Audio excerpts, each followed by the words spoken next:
So, kamusta po mga Streetwise? Ako po si Takeru Miyamoto at welcome po sa aking munting channel.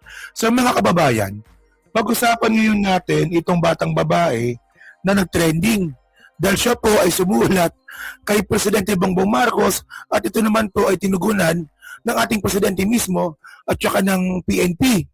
No, itong batang to si Maureen na taga Caloocan, Tinambak, Camarines Sur, no? Dahil po siya po yung nagsumbong kay Presidente sa mga bagay po na hindi po maganda nangyayari po sa kanilang lugar. So pag-usapan ngayon natin to, no, kasi po hindi talaga makapaniwala no, kasi pati pa naman tong issue ng bata, hindi pa rin po maintindihan ng mga bobo ng mga DDS kasi po pati pa naman to pinupolitika.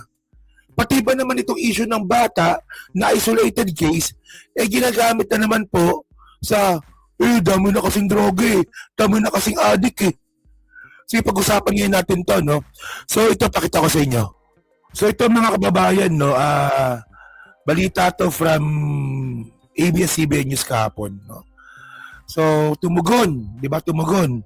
Si Pangulong Ferdinand Marcos sa liham ng isang mag-aaral na inilahad ang mga anyay pag-aabuso at pananakot ng isang opisyal sa kanilang komunidad sa Tinambak, Camarines Sur.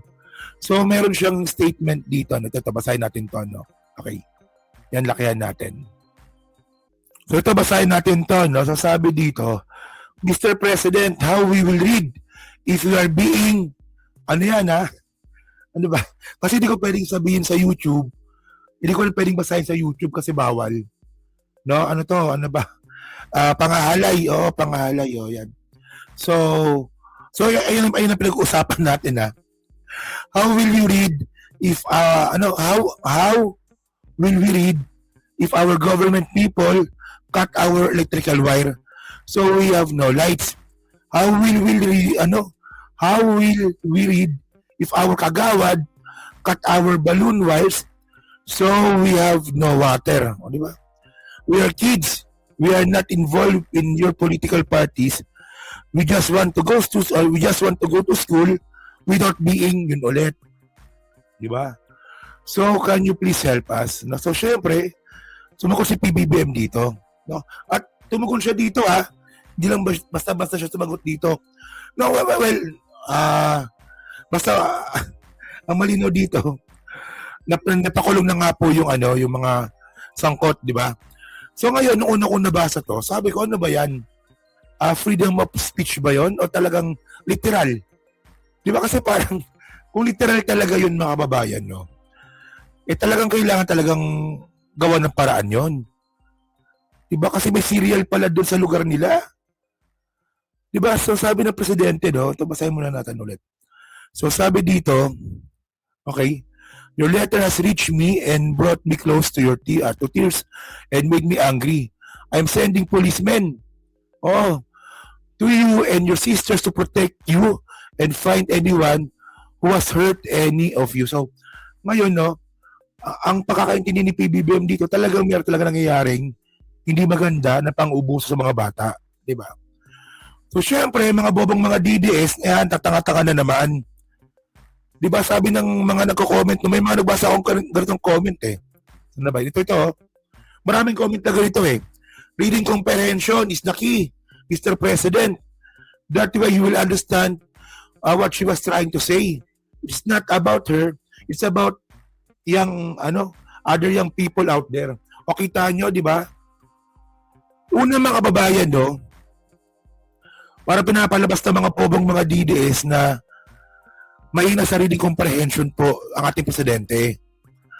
Pero, yun naman pala, yung sinasabi ng bata na may pang-aabuso, totoo pala. Kasi po, no, tingnan nyo to yun ang problema sa inyo mga DDS My sisters. Wait. Well, kasi ako medyo rin ako Medyo naguluhan din ako, pero ito yung balita ngayon, no? Okay. Sabi ng News 5, kinumpirma ng Philippine National Police na pagkakakulong ng mga na kinumpirma na ng Philippine National Police na nakakulong na ang barangay Kagawad na nirereklamo sa isang Camarines Sur student sa kanyang sulat kay President Bongbong Marcos. Bali sa verification ng mga pulis, nakakulong na ang naturang kagawad sa Tinagis Penal Farm para sa isang 2023 yan case yung may kaso. Diba? Yun nga yung kaso. Oh. Mahiwalay ding reklamo kinakaharap ang kagawad kaugnay umano sa nawawalang electrical drop wires. Oo. So sabi nga po ni PNP Chief Nartates, no, sabi niya, the PNP assures the public that reports affecting the safety of children are handled with urgency. Ayon yan kay Chief PNP. So good job po na naman tayo kay Chief. Sisters. So good job na naman po tayo kay Chief PNP Nartates. Good job na naman po tayo, di ba? So sa agarang action nga po na hindi ko pala nailipat, no? Sorry, ang gulo ko mag-vlog ngayon. Ito yung binabasa ko kanina. Yan. Yan yung binabasa ko kanina. Na nahuli na nga po yung barangay Kagawad. No? Yan, so good job po sa ating Chief PNP Nartates po dahil po isang utos lang po nating presidente, pumunta po kagad sila doon. Di ba? So actually yung bata po na yan, no, na gano'n na yan eh. Nagbunyag na siya ng mukha eh. So talagang, meron talagang nangyayaring pang-aabuso. No, na habang pumupunta silang eskwelahan, may pangyayari, no, na silang makakasama, no, silang makakagrupo, no. May pangyayari po na pag pupunta sa eskwelahan, no, may nagbabantay pala para sila po kunin at gawa ng hindi maganda. So ito yung video ng bata, panoorin natin, no. Di na, sabihin niyo, ba't di tinakpan yung muka? Yung bata na mismo nag-public ng sarili niya eh. Pinablik niya mismo sa Facebook niya eh. So okay na yan, may consent tayo, di ba? Sige. Sisters, Ivy loves to read.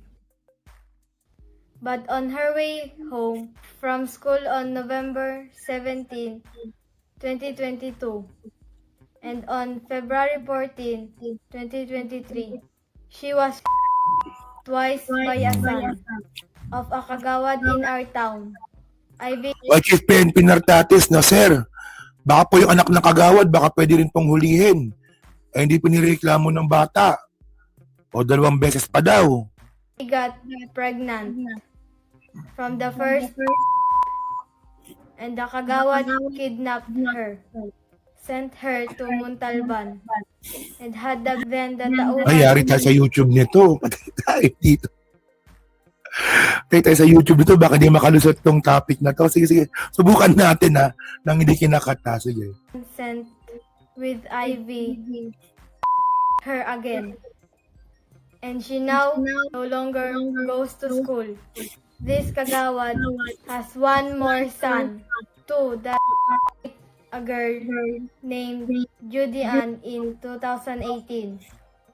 As a child, I have watched this kagawad threaten us, cut and steal our electrical. Ayan na, so, yan, may yung kagawad daw po, pinuputulan daw sila ng kuryente. Kasi parang nasa shelter at atong bata na to no? At marami sila doon, no? Parang ganyan yung kwento niya. So ngayon, mga kababayan, no? Actually, no? Tinulungan na nga po ng ating presidente at ng PNP itong bata. Pero itong mga bobong mga didis, hindi na lang maging masaya, di ba? Hindi na lang kayo maging masaya na merong batang tinulungan yung presidente. Ayun na naman, tinan ninyo, ayun na naman yung mga utak biya, no? O hinayaan ni BBM ang druga, mali pa spelling ng druga.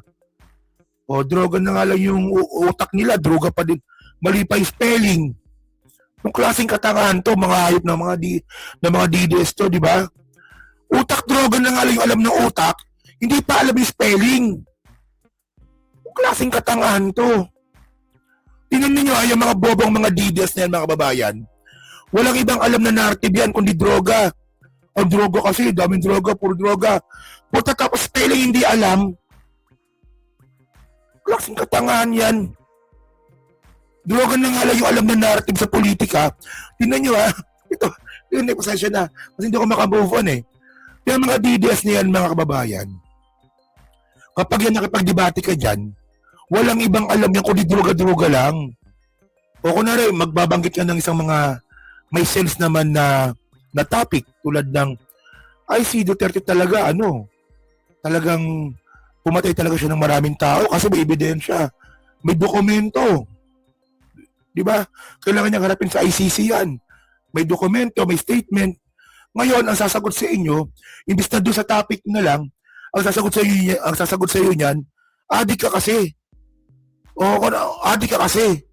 O droga nga. O ganyan yung mga yan. Droga lang yung alam nilang narrative sa politika. Spelling pa lang droga, hindi pa nila alam. Ang klaseng kabobohan yan. Bobo nga eh. Walang alam ang mga... Sige na nga. No. At least you get the point, di ba? At least you get the point na yan ang gusto kong... Ngayon, mga kababayan, no, kung makapagsalita itong mga DDS na to, akala mo naman napakalinis. Speaking of, of hindi magandang ginagawa sa kababaihan, si Duterte nga nag-joke ng ganyan, di ba? Ang sabi niya, ay nakita ko maganda yung babae, dapat si Mayor muna. Tapos ang ginawa ng mga bobong mga DDS, alam niya, pangit yun, yung ganong klaseng joke, pangit yun. Pagdalaw lang ang logic ng mga bobong mga DDS na yan, magpalakpakan pa. Ito yung joke ni Digo nga. Alam niyo na to pero play lang natin. Para at least you get my point, no? Ako kababoy, ilang lahat ng babae. Tinigdan ko yung muka. Sayang nito. No, pag nagalit ako, dapat ang mayor muna ang mauna. Alam mo gaano ako kababoy? Ilang lahat ng babae. Tinigdan ko yung muka. Sayang nito. No, pag nagalit ako, dapat ang mayor muna ang mauna. Ay, paulit-ulit. O, di ba? Tingnan niyo mga bobong mga DDS na yan, no? Pangit po yung ganong klaseng joke. Diba? Pero tinanggap na lang po nila, no? Dahil nga po, mga bobo nga, mga Duterte fanatics nga. Tapos ngayon, yung nireklamo po ng bata na si Maureen, na nasa Camarines Sur, the same din po yung issue, apple kayo dito? Magdudruga-druga kayo dito? Ewan ko ba? So yun mga kababayan, so kayo po, no? Ano masabi nyo nga po dito sa ginawang action po ng ating Presidente Bongbong Marcos dito po sa issue nga po ni Maureen, di ba? So okay ba sa inyo yan? Di ba? Pati po ng ating Chief PNP Nartates, no? So salamat po, no? So yun, so comment ka po sa baba at pinabasa ko pong lahat yan. At syempre, yan po sa Team Replay. So palike, pa-subscribe. Hindi na makalabisan, pa-share na rin po na content natin ngayon. So thank you mga kababayan. Kita na lang ulit tayo sa susunod nating content. So thank you, salamat and bye-bye.